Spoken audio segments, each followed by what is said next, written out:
Well, we made it to Friday, and it's been quite a week. I'm King 5 meteorologist Rich Marriott, and boy, tons of snow up in the mountains. We kind of wrapped that up with another day with decent accumulations in the last 24 hours, a lot less than we saw earlier in the week, but this is just kind of topping it off and refreshing the snowpack, the snow surface. You can see you only got an inch there at Mount Baker and White Pass in the last 24 hours, ending at 5 a.m. Friday, and then a half foot there at Stevens, 5 inches for Snoqualmie Pass, 3 inches for Crystal Mountain. Now, if we total it up for the areas for the entire week, and this is from the automated telemetry of the Northwest Avalanche Center, so give or take a few inches, 34 inches there at Baker, 33 at Stevens Pass.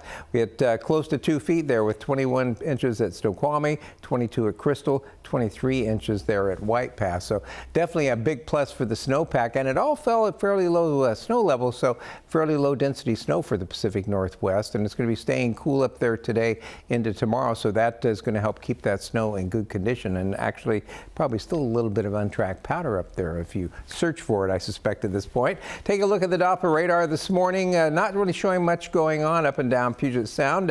We had some showers earlier. They dried out. If we get a little bit closer and zoom in a little bit on the Central Sound, still not seeing anything, but you'll see as we go through the tower cams, we have a little bit of drizzle or mist coming down right in the Central Sound at the moment. Not there at Port Angeles. We actually have seen a couple of sun breaks in Port Angeles, and there in Bellingham, seeing some brightening of the clouds, so that's all very encouraging. And there in Everett, not much brightening going on. Checking the shot there from our rooftop camera, you see a hint of a little bit of mist in the air, and definitely there at the airport at SeaTac, there were actually a few drops on the lens a short time ago, but looks like that's trying to wrap up right now, which would be just fine. And then we should see some sun coming out just about everywhere as we head towards this afternoon. In fact, there it is already trying to break out in Tacoma. Checking our 7-day forecast, you can see the dryness doesn't last very long. Rain moves back in again by tomorrow afternoon.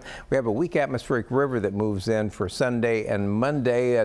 That moves on, and we dry out as we head towards the middle part of the weekend. Definitely warming with those rising snow levels. If we take a look at the satellite image, we do have a weak to moderate atmospheric river just off the coast.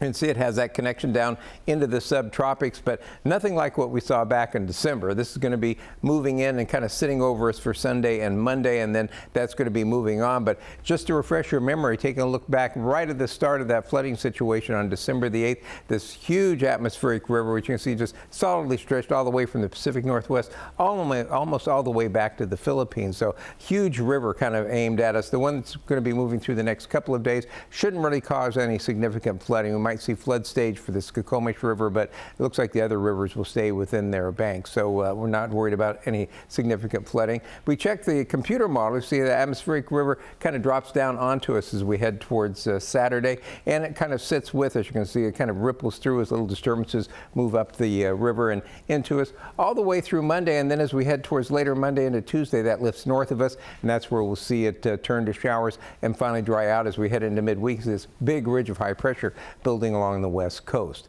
Take a look at our precipitation. You can see from now on through tomorrow afternoon, see a little bit out towards the coast and some up in the mountains, but nothing in the lowlands. That moves in on Saturday afternoon on through Sunday. Respectable amounts, but not really excessive. If we go on through the weekend all the way through Tuesday morning when precipitation essentially stops, see not much motion there between then and Wednesday morning, so not a whole lot out of the showers Tuesday, but we got anywhere from about 1 to maybe 3 inches of rain, but that's spread out over several days. So the wettest spots you can see down there around Shelton, which is near the Skokomish River. So the southeast Olympics is expecting probably the greatest amount of rainfall out of that. Checking up there in the mountains, beautiful shot there at Paradise, Mount Rainier. They had over 3 feet of snow at Paradise this week, and that is definitely a lot of untracked, though a difficult trip right now. You can see there, that's the live shot up at Alpental. The lifts are running, skiers are showing up, getting ready to head up and track up that snow, which is pretty exciting right now.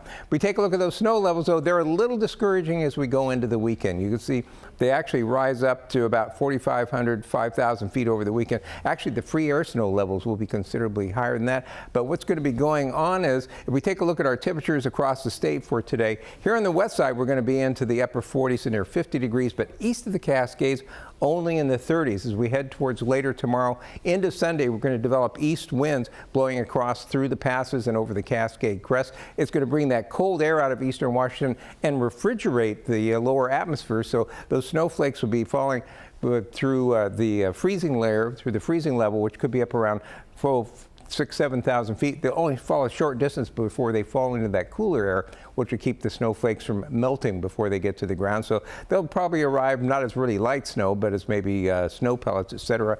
And that probably will start taking place later Saturday into Sunday, but it should keep the skiing conditions really good on through the weekend. So checking that 7-day forecast, we're going to be looking for a little bit of sun this afternoon, and then tomorrow will start dry but increasing rain in the afternoon.